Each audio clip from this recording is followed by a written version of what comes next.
नमस्कार दोस्तों, हम अपने मिशन ज्योग्राफी चैनल पे जो पहला वीडियो था अपना प्लेट विवर्तन की सिद्धांत, उसके ऊपर उसका जो सेकंड पार्ट है भाग 2, उसमें अपन देखते हैं कि प्लेट जो विवर्तनिक सिद्धांत है, इस प्लेट विवर्तनिक सिद्धांत के अंदर अपन ने देख लिया ये मैकेंजी पार्कर मॉर्गन ने सिद्धांत दिया था।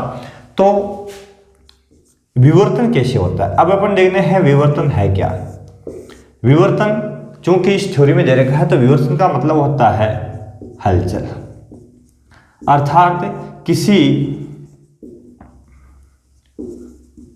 अर्थात प्लेटों में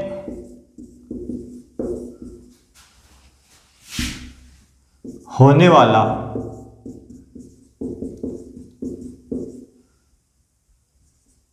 खिसकाव, जो खिसकाव होता है, प्लेटें एक दूसरे स्थान की ओर खिसकती है, तो उसको अपन विवर्तन कहते हैं। ठीक है, परिवर्तन होना। अब विवर्तन जो है मुख्य रूप से 3 प्रकार से होता है। प्लेटों में जो गति होती है 3 प्रकार से गति होती है प्लेटों में। हलचल कह दो चाहे इसको गति कह दो, एक ही बात है। गति भी कह सकते हैं प्लेटों में, विवर्तन या गति। ठीक है, खिसकना, गति होना, 3 प्रकार की गति होती है। पहला जो प्रकार है वो है अभिसरण।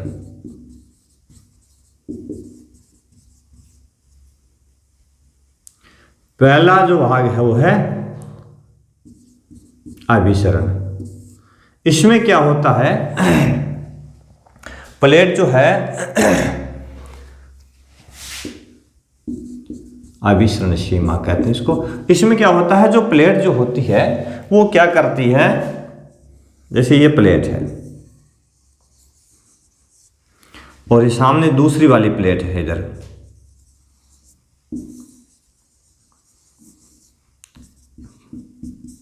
प्लेट नंबर बी और प्लेट नंबर ए। इन दोनों में जो गति होती है, गति का शब्द क्या है, तो ये आमने सामने होती है, एक दूसरे की ओर खिसकती है। ठीक है ना। अभी सारी जो सीमा होती है उसमें ये एक दूसरे की ओर खिसकती है। ठीक है ना। और इस प्रकार का जो अभिसरण है, इसमें होता क्या है, प्लेटें एक दूसरे को प्रभावित करती है, और किस रूप में प्रभावित करती है,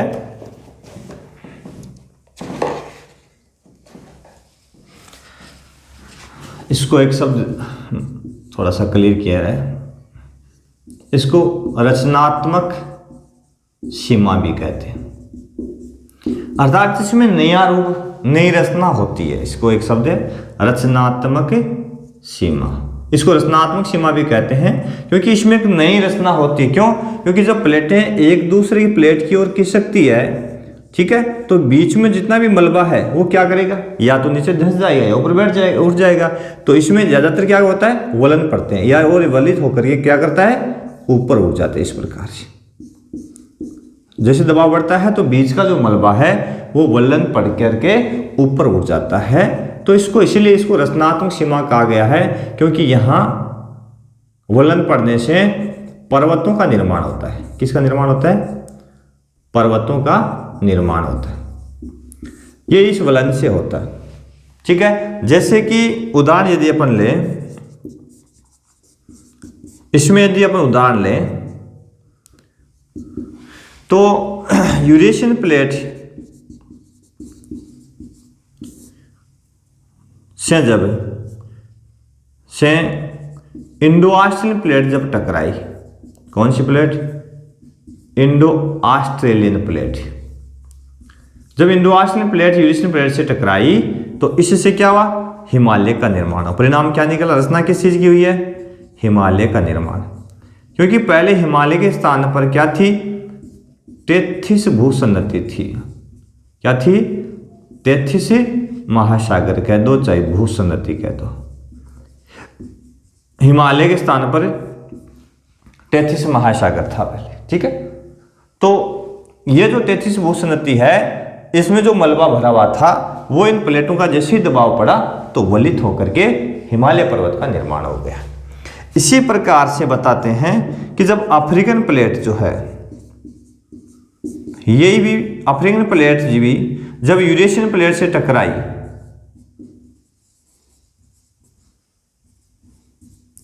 तो परिणाम क्या निकला? आल्प्स पर्वत का निर्माण हुआ। यह भी गलित पर्वत है। इस प्रकार से ये उदाहरण है हमारे सामने कि इन प्लेटों के टकराने से नई रचना होती है और पर्वतों का निर्माण होता है। इसीलिए इनकी ये जो गति है अभिसरण वाली, इसको अभिसारी सीमा भी कहते हैं, रचनात्मक सीमा भी कहा जाता है। ठीक है ना। तो ये इसके परिणाम हुए हैं। जब ये आपस में एक दूसरे से टकराती है तो बीच का मलबा दबाव पड़ के वलित होकर के ऊपर उठ जाता है। एक सेकंड मार कर चेंज करते हैं।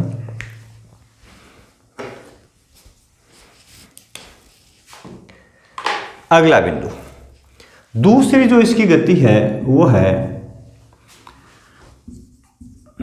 अपसारी सीमा।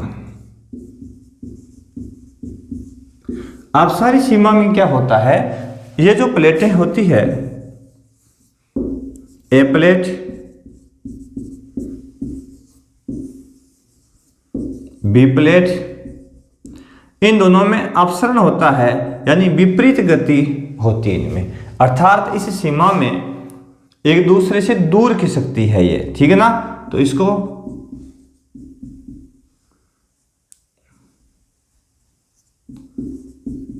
विनाशी सीमा कहा जाता है। ठीक है। इसको क्या बोलते हैं? कैसे, किस प्रकार से ये विनाशी सीमा है? इसमें क्या होता है कि जब प्लेट एक दूसरे से दूर हटती है तो मध्य भाग जो है यहाँ का मध्य भाग है, यहाँ क्या आता है? दरार आती है। क्या आती है? दरार आती है। और दरार आने से क्या होता है? बीच में खाई पड़ जाती है और गहरी खाई में पानी भर के और सागर का, झील का, तालाब का, महासागर का निर्माण हो जाता है। ठीक है। बड़े स्तर पर है तो बड़े महासागर बन जाते हैं। इस प्रकार से इस सीमा को जो अपसरण होता है, एक दूसरे से दूर खिसकती है। अपसरण में क्या होता है? प्लेटें एक दूसरे से दूर जाती है। ठीक है। तो आमने सामने ना करके दूर जाती है, तो यहां रचनात्मक सीमा रचना न होकर के विनाश होता है और मध्य का जो भाग मलबा है वो वलित अटलांटिक। उदाहरण के तौर पर देखें तो इसमें है मध्य अटलांटिक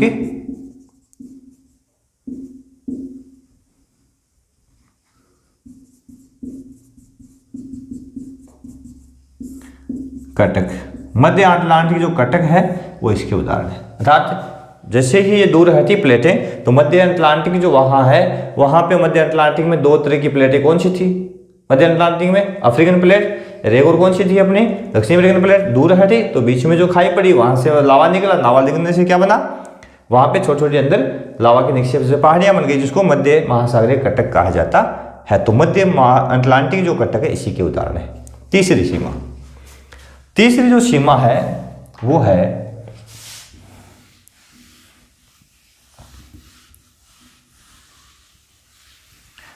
तीसरी जो गति है इसकी वो है, इसको रूपांतरण सीमा कहते हैं। और क्षेपण कहा जाता है। इसमें होता क्या है? इसमें प्लेटें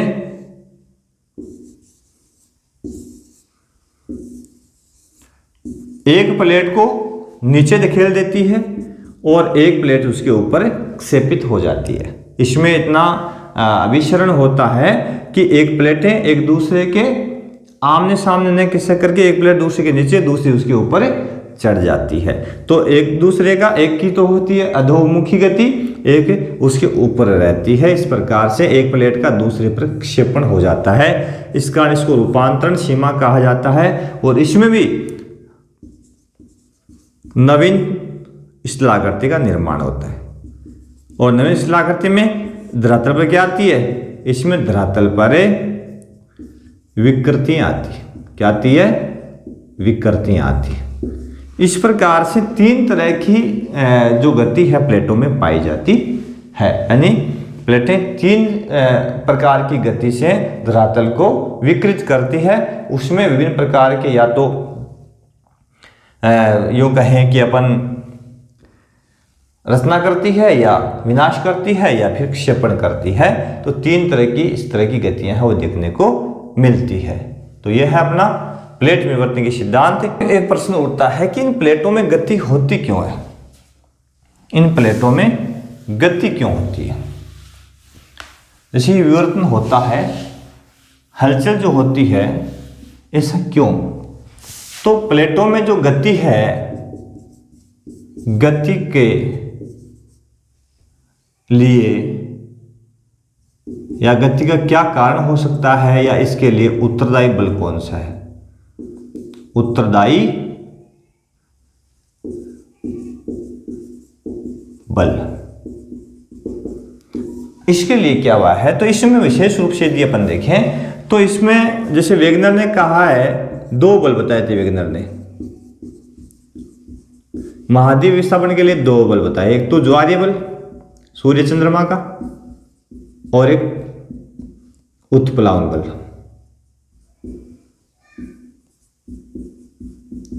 दो बल बताए थे। उसी प्रकार से इस प्लेट विवर्तन के लिए यहां से ये बात सत्य होगी। वास्तव में इन प्लेटों में हलचल आते आते हम यहां पहुंचे कि 1931 में 30 ही आता है कहीं पे, 30 में हेरियस ने एक सिद्धांत दिया था। वो सिद्धांत था सागर नितल का प्रसरण, सागर नितल का प्रसरण, अर्थात सागर की तली का विस्तार हो रहा है, ये दिया था उसने। ठीक है, हेरियस ने एक सिद्धांत दिया था सागर तली का विसरण। इसके साथ ही एक सिद्धांत और था, एक दिया था शहवन धारा सिद्धांत, आर्थर होम्स ने दिया था। इन सिद्धांतों ने तय कर दिया कि वास्तव में जो गति हो रही है, इसके लिए ये चीजें उत्तरदायी है। यानी ये इस सिद्धांत के अनुसार भी ये बात सामने आई कि वास्तव में परिवर्तन तो हुआ है, तो किस कारण से हुआ। कोई बल तो उत्तरदायी, या तो ये बल उत्तरदायी हो सकते हैं या कोई अन्य बल। तो अन्य बल में शहवन धारा सिद्धांत बड़ा महत्वपूर्ण रखा है इसने प्लेट विवर्तन के सिद्धांत में। अर्थात पृथ्वी अंदर से गर्म बताई गई, और लावा जो है, गर्म लावा धरातल के ऊपर उड़ता है और ठंडा होकर के स्थलभाग नीचे बैठता। आपको ये तो पता है ठंडी चीज नीचे बैठती है, गर्म ऊपर उड़ती है। तो जैसे गर्म लावा ऊपर आता है तो उसकी जगह जो खाली होती है वहां ठंडी चीज बैठ जाती है और वो पुनः गर्म हो जाती है। इस प्रकार से ठंडी का नीचे बैठना, ठंडी वस्तु का नीचे की ओर बैठना और गर्म वस्तु का ऊपर की ओर उठना, एक क्रम चलता है। यही क्रम जो है, यही एक प्रकार का सेवन कहलाता है।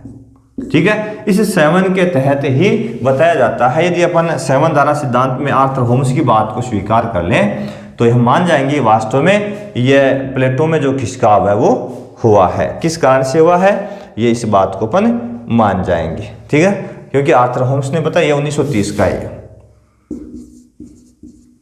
ठीक है, तो है इस बात में अपन मान जाएंगे वास्तव में किस तले में खिसकाव तो हुआ है। ठीक है, और इस कारण से हुआ। तो क्योंकि उदाहरण है, बताया जाता है कि अपनी जो भारतीय प्लेट है वो इंडो आर्यन प्लेट का हिस्सा थी और वो खिसकते खिसकते आज वर्तमान स्थिति में पहुंच चुकी है। तो यह काफी लंबे समय की प्रोसीजर है कि प्रारंभिक काल में लगभग 7.1 करोड़ वर्ष पहले यह काफी दूर थी, यानी दक्षिण ध्रुव गोलार्ध में हुआ करती थी, और आज वर्तमान में कहाँ आ गई है, यूरेशियन प्लेट से टकरा गई, हिमालय का निर्माण कर दिया है। इस प्रकार से जो इंडियन प्लेट है उसका भी उत्तर की ओर खिसकाव हुआ है। ठीक है, तो ये अपने प्लेटों में 3 तरह की गतियां। इस प्रकार के लिए इन तरह के इसी तरह के वीडियोस के लिए आप देखते रहिए हमारा मिशन ज्योग्राफी चैनल। लाइक करें, शेयर करें, सब्सक्राइब करें। बहुत बहुत धन्यवाद।